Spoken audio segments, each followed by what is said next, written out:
If you're encountering issues with quick share on your iOS device in 2024, it can be quite frustrating. Here's a step-by-step guide on how to fix that problem. You can go back to your screen, go ahead to the settings, all right, and then go ahead to the general. Make sure that your iOS is fully updated to the latest version so you can have access to all the new features.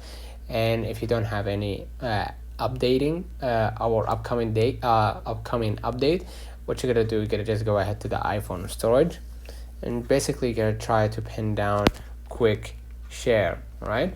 And then after you pin down the quick share, what you're gonna do, you're gonna just go ahead to the quick share. Let's say for example this is a quick share, right? And what I'm gonna do, I'm gonna just upload the app, and by uploading the app you're gonna release some of the unnecessary data, and you're gonna be able to get back to it without the need to log in or add in your password.